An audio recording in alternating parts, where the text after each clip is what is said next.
Hello everyone, this is Diksha Rathore and welcome back to my channel. तो friends, next question discuss करेंगे जो बहुत interesting है चाइल्ड डेवलपमेंट एंड साइकोलॉजी से। मेरा मोटिव रहता है कि मैं आपके लिए कुछ नए क्वेश्चन लेकर आऊँ और आप अपना इवैल्यूएशन कर सको कि कितने क्वेश्चन आप सही करते हो। ठीक है, तो आपको पूरा देखना है वीडियो और 30 क्वेश्चन है इसमें। आपको ज़रूर बताना है लास्ट में कि कितने क्वेश्चन आपके सही हुए हैं। क्विज़ क्वेश्चन आपको मिलेगा जिसका आंसर आपको भी कॉमेंट में देना है। ओके, सो शुरू करने से पहले आपको एज़ यूजुअल वीडियो को लाइक कर देना है, शेयर कर लेना है और चैनल को सब्सक्राइब कर लेना है। So now friends, let's start. तो क्वेश्चन को ध्यान से पढ़ लेना है। स्किनर के अनुसार भाषा की अवाप्ति होती है अनुकरण द्वारा, संज्ञानात्मक प्रतिनिधित्व द्वारा, उद्दीपक अनुक्रिया प्रतिमान द्वारा या क्लासिकी अनुबंधन द्वारा। तो बताइए सही आंसर क्या हो जाएगा।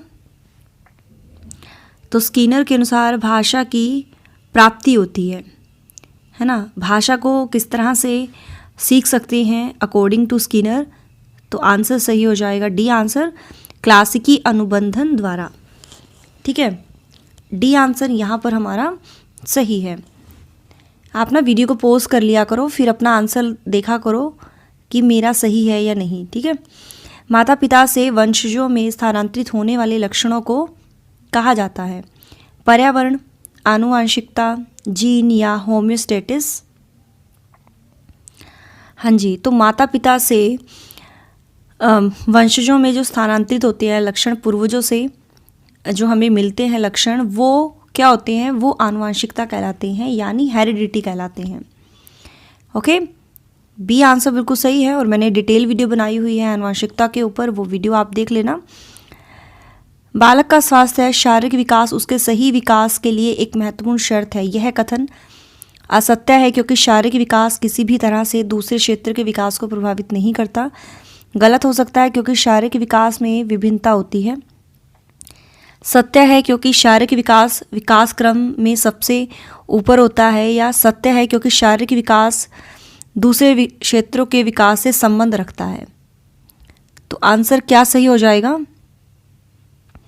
हाँ जी, तो आंसर राइट होगा, डी आंसर होगा कि सत्य हो सकता है क्योंकि शारीरिक विकास जो होता है ना, वो दूसरे क्षेत्रों के विकास यानी मानसिक विकास, संज्ञानात्मक विकास, है ना, इनसे इनका संबंध होता है। तो आंसर राइट हो जाएगा यहाँ पर हमारा D answer. Next question is, निम्नलिखित में से कौन सा अवलोकन गार्डनर की बहुबुद्धि सिद्धांत का समर्थन करता है। ऑप्शन है, मस्तिष्क के एक भाग में हुई क्षति केवल एक योग्यता को प्रभावित करती है, न कि संपूर्ण मस्तिष्क को। बुद्धि विश्लेषणात्मक, रचनात्मक और व्यवहारात्मक बुद्धियों के बीच अंतःक्रिया है। विभिन्न बुद्धियों अपने स्वरूप के पढ़ानुक्रमात्मक है, या अनुदेशों को तैयार करते समय शिक्षक को शैक्षणिक खोज के लिए किसी विशिष्ट सिद्धांत का अनुपालन करना चाहिए। तो बताइए इसका सही आंसर हो जाएगा। बहुबुद्धि का सिद्धांत किसने दिया है, हार्वर्ड गार्डनर ने। ठीक है, बहुबुद्धि का सिद्धांत दिया है हार्वर्ड गार्डनर ने, तो ये याद रख लेना है आपको। और यहाँ पर हमारा आंसर जो राइट हो जाएगा वो है ए आंसर, कि मस्तिष्क के एक भाग में हुई क्षति जो है केवल एक योग्यता को प्रभावित करती है, न कि संपूर्ण मस्तिष्क को। ठीक है, मस्तिष्क को। तो ए आंसर राइट है। मोहित को बच्चों को पढ़ाना पसंद है, इसलिए वह बीएड की प्रवेश परीक्षा के लिए खूब परिश्रम तैयारी कर रहा है। वह अभिप्रेत है, आंतरिक रूप से, बाह्य रूप से, सक्रिय रूप से या बौद्धिक रूप से। तो उसको बच्चों को पढ़ाना बहुत पसंद है, इसलिए वो बीएड में एडमिशन लेने के लिए वो बहुत ही हार्डवर्क कर रहा है। तो वो इंटरनली मोटिवेटेड है, यानी आंतरिक रूप से अभिप्रेरित है ना। तो ये आंसर हमारा बिल्कुल सही हो जाएगा। अधिगम सिद्धांत के संदर्भ में स्कैफोल्डिंग संकेत करता है अनुरूपित शिक्षण, पूर्व अधिगम का पुनरावृत्ति, वयस्कों द्वारा अधिगम में अस्थायी सहायता, या छात्रों द्वारा की गई गलतियों के कारणों का पता लगाना। तो स्कैफोल्डिंग संकेत करता है, देख लीजिए आप आंसर कौन सा आपके अकॉर्डिंग सही हो जाएगा। तो वयस्कों द्वारा अधिगम में अस्थायी सहायता यानी अस्थायी सहयोग। ठीक है, सी आंसर सही है। मूल्यांकन का मुख्य उद्देश्य होना चाहिए शिक्षार्थियों की त्रुटियां निकालना, शिक्षार्थियों की उपलब्धियां मापना, यह निर्णय करना कि क्या एक विद्यार्थी को अगली कक्षा में प्रोन्नत करना चाहिए, या अधिगम की कमियों का पता लगाना और उन्हें दूर करना। हाँ जी, तो आंसर क्या सही हो जाएगा? तो मूल्यांकन का उद्देश्य होता है यानी इवैल्यूएशन का कि अधिगम की जो कमियां होती है ना उनका पता लगाना और उनको दूर करना। ठीक है, डी आंसर यहाँ पर हमारा सही है। नेक्स्ट क्वेश्चन इज सतत और व्यापक मूल्यांकन के लिए सबसे उपयुक्त तार्किक आधार है अधिगम के एक से अधिक पहलुओं का आंकलन करना, मूल्यांकन के अवसरों का अधिकतमीकरण, मानव व्यक्तित्व की समग्र प्रकृति, या शिक्षकों पर बोझ बढ़ाना।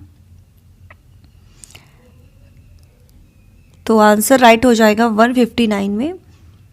CCE के लिए जो है सबसे उपयुक्त तार्किक आधार है वो है कि अधिगम के एक से अधिक पहलुओं का आंकलन करना, यानी एक पक्ष का नहीं करना होता है, इसमें एक से अधिक पहलुओं का आंकलन करना होता है और व्यापक तौर पर। ठीक है, एक अच्छा अध्यापक विद्यार्थियों के मध्य बढ़ावा देता है प्रतियोगिता की भावना को, सहयोग की भावना को, प्रतिद्वंदिता की भावना को, या तटस्थता की भावना को। 160 में आंसर सही हो जाएगा सहयोग की भावना को। बी आंसर यहाँ पर बिल्कुल सही है। आधुनिक शिक्षण अधिगम प्रक्रिया में शिक्षक की भूमिका है सीखने हेतु एक अच्छे सुलभकर्ता की, बच्चों को गणित, विज्ञान और भाषा सीखने की, बच्चों को मूल्य आधारित शिक्षा देने की, बच्चों को सभी कुछ पढ़ाने की। तो आधुनिक शिक्षण अधिगम प्रक्रिया में शिक्षक की जो भूमिका है, तो देखिए यहाँ पर आंसर हमारा सही हो जाएगा सीखने हेतु एक अच्छे सुलभकर्ता की। ठीक है, फर्स्ट आंसर सही है। नेक्स्ट क्वेश्चन है, एक शिक्षिका अपनी कक्षा को प्रतिभाशाली बच्चों की योग्यता की उपलब्धि चाहती है, अपने उद्देश्य की प्राप्ति के लिए उसे निम्नलिखित में से क्या नहीं करना चाहिए? विशेष ध्यान के लिए उन्हें समकक्षों से अलग करना, उनकी सृजनात्मकता को समृद्ध करने के लिए उन्हें चुनौती देना, गैर शैक्षणिक गतिविधियों में आनंद लेना सिखाना, या तनाव को नियंत्रित करना सीखना। 162 में आंसर हमारा क्या सही हो जाएगा? तो यहाँ राइट आंसर होगा हमारा कि विशेष ध्यान के लिए उन्हें समकक्षों से अलग करना, जो नहीं करना चाहिए, है ना। हम उनको पृथक नहीं करेंगे, है ना। तो नेगेटिव में पूछा था ना इसमें क्वेश्चन, तो आंसर सही हो जाएगा ए आंसर। बहुत इंपॉर्टेंट क्वेश्चन है आपके सभी टेट एग्जाम के लिए, ऐसा नहीं है कि ये यूपी टेट के लिए है या सी टेट के लिए है, रीट के लिए है, सभी के लिए इंपॉर्टेंट है, क्योंकि पैडागोजी तो सेम ही होती है। ठीक है, साइकोलॉजी सेम होती है। मानव व्यक्तित्व परिणाम है पालन पोषण और शिक्षा का, आनुवांशिकता और वातावरण की अंत्यक्रिया का, केवल वातावरण का या केवल आनुवांशिकता का। तो मानव व्यक्ति परिणाम है हेरिडिटी प्लस इन्वायरमेंट का इफेक्ट पड़ता है, दोनों का, दोनों की अंत्यक्रिया का परिणाम है। बी आंसर सही है। कक्षा में जो विद्यार्थी प्रश्न पूछते हैं उन्हें कक्षा के बाद शिक्षक से मिलने की सलाह दी जाए, कक्षा चर्चा में भाग लेने के लिए प्रोत्साहित किया जाए, लगातार प्रश्न पूछने के लिए प्रोत्साहित करना चाहिए या स्वतंत्र रूप से उत्तर ढूंढने के लिए प्रोत्साहित करना चाहिए। कक्षा में जो फिर स्टूडेंट्स होते हैं जो प्रश्न पूछते हैं उन्हें जो है लगातार प्रश्न पूछने के लिए उनको मोटिवेट करना चाहिए। सी आंसर सही है। शिक्षक की किंडर गार्टन पद्धति का प्रतिपादन किया टीपी नन ने, स्पेंसर ने, फ्रोबेल ने या मॉन्टेसरी ने। 165 में आंसर हमारा राइट हो जाएगा फ्रोबेल ने। ठीक है, सी आंसर यहाँ पर हमारा बिल्कुल सही है। निम्नलिखित में से कौन सा कथन अधिगम के संबंध में सही? बच्चों द्वारा की गई त्रुटियों से संकेत मिलता है कि किसी प्रकार का अधिगम नहीं हुआ है। अधिगम ऐसे वातावरण में प्रभावी होता है जो शिक्षार्थियों के लिए भावनात्मक रूप में सकारात्मक और संतोषजनक है। अधिगम के स्तर पर अधिकतम भावनात्मक कारकों से नहीं प्रभावित होता है, या अधिगम मूल रूप से मानसिक गतिविधि है। तो कौन सा कथन अधिगम के संबंध में सही है? तो यहाँ आंसर सही हो जाएगा बी आंसर होगा कि अधिगम जो है ऐसे वातावरण में प्रॉपर शिक्षार्थियों के लिए इमोशनली जो है बच्चे को पॉजिटिव वाइब्स मिले और वो सेटिस्फाई हो, है ना। तो बी आंसर सही है। जब बालक की परीक्षा द्वारा मापी हुई योग्यता के सही मूल्यांकन में स्थायित्व होता है तब उस परीक्षा को कहते हैं वैधता, विश्वसनीयता, वस्तुनिष्ठता या इनमें से कोई नहीं। 167 में आंसर राइट है वस्तुनिष्ठता। सी आंसर सही है। निम्न में से कौन सा शारीरिक विकास का एक प्रमुख नियम है? मानसिक विकास से भिन्नता का नियम, अनियमित विकास का नियम, द्रुतगामी विकास का नियम या कल्पना और संवेगात्मक विकास से संबंध का नियम। 168 में आंसर हमारा सही हो जाएगा, वो है द्रुतगामी विकास का नियम। सी आंसर सही है। निम्नलिखित में से कौन प्रारंभिक बाल्यावस्था अवधि के दौरान उन भूमिकाओं एवं व्यवहारों के बारे में जानकारी प्रदान करते हैं जो एक समूह में स्वीकार्य है? भाई बहन एवं अध्यापक, अध्यापक एवं साथी, साथी एवं माता पिता, माता पिता एवं भाई बहन।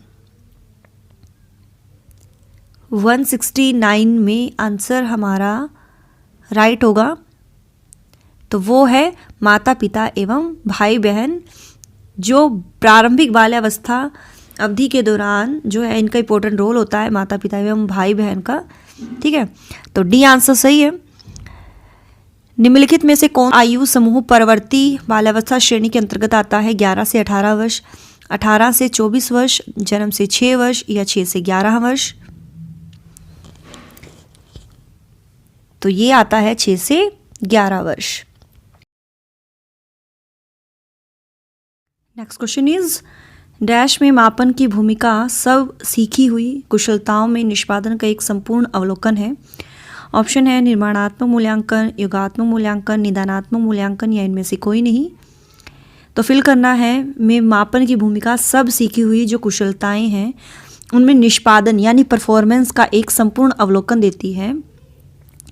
तो आंसर यहाँ पर राइट हो जाएगा हमारा योगात्मक मूल्यांकन।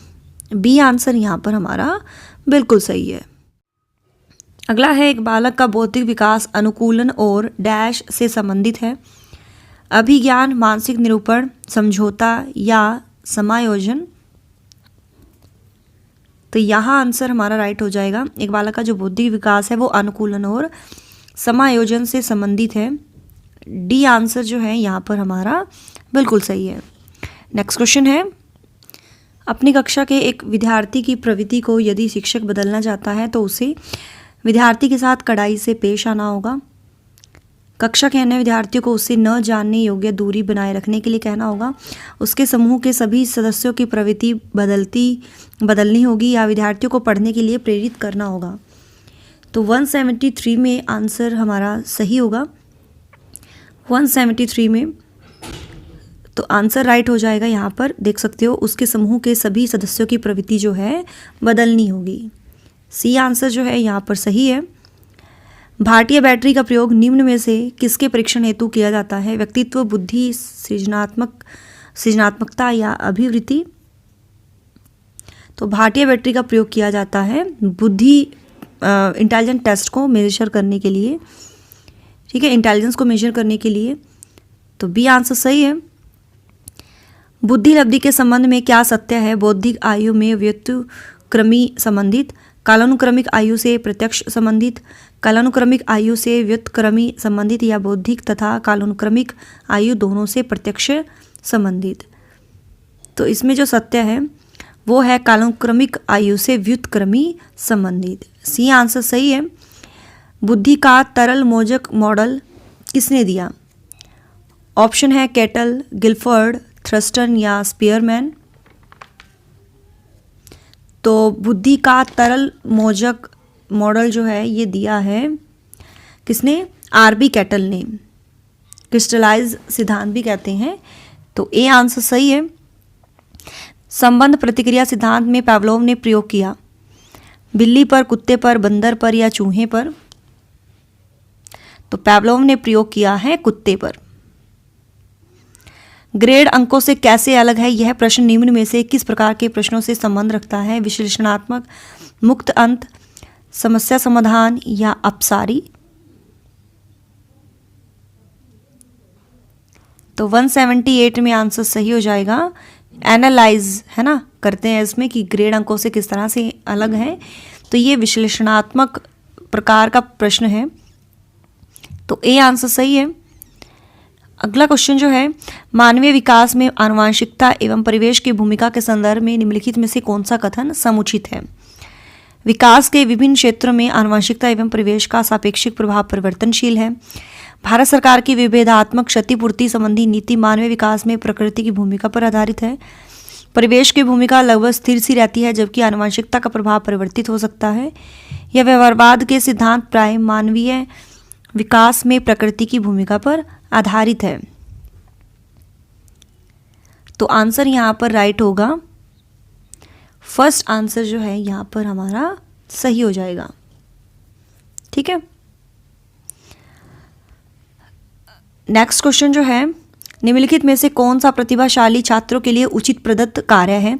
अन्य छात्रों की तुलना में समान परंतु अधिक अभ्यास, उनकी शक्तियों को सही दिशा देने तथा उसे व्यस्त रखने के लिए उसे अपने साथी को छात्रों को पढ़ाने के लिए कहना, विभिन्न विषयों पर आधारित विज्ञान की नई आदर्शात्मक पुस्तक का निर्माण करना, या पूरी कक्षा से पहले उसे अपने पाठ्य पुस्तक शीघ्र समाप्त करने देना। तो कौन सा प्रतिभाशाली छात्र के लिए उचित प्रदत्त कार्य है? तो कौन सा सही है बताइए। तो यहाँ पर आंसर सही हो जाएगा, बी आंसर सही होगा कि उनकी शक्तियों को सही दिशा में और उसे व्यस्त रखने के लिए अपने साथी छात्रों को पढ़ाने के लिए कहना। बी आंसर जो है यहाँ पर अधिक हमारा बिल्कुल सही आंसर हो जाएगा। तो डियर, यही थे आज के हमारे 30 इंपॉर्टेंट क्वेश्चन। आपके कितने सही हुए हैं कमेंट में बताइएगा। और आज का जो क्विज़ का क्वेश्चन है वो आपको बताना है, जो प्रोग्रेसिव जो एजुकेशन है, प्रगतिशील शिक्षा, इसके समर्थक कौन है, यानी इसका समर्थन किसने किया था? प्रोग्रेसिव एजुकेशन का, यानी प्रगतिशील शिक्षा का। ओके, तो ये बहुत इंपॉर्टेंट क्वेश्चन थे, ये ज़रूर बताइएगा। और सभी ना वीडियो को देखकर जो है बिना लाइक किए आप चले जाते हो, ऐसा क्यों करते हो? जब एक्सप्लेनेशन में कोई कमी नहीं है तो फिर डियर लाइक करने में और शेयर करने में कैसी कंजूसी। तो जो बच्चा कंजूस नहीं है वो लाइक भी करेगा, शेयर भी करेगा, और हर बच्चा कमेंट भी करेगा कि आपको ये क्वेश्चन की जो सीरीज़ है वो कैसी लगी। ठीक है, so thanks for watching my videos. Do like, share and subscribe my YouTube channel. Till then, bye bye, रब रखा, जय भोलेनाथ, जय माता दी।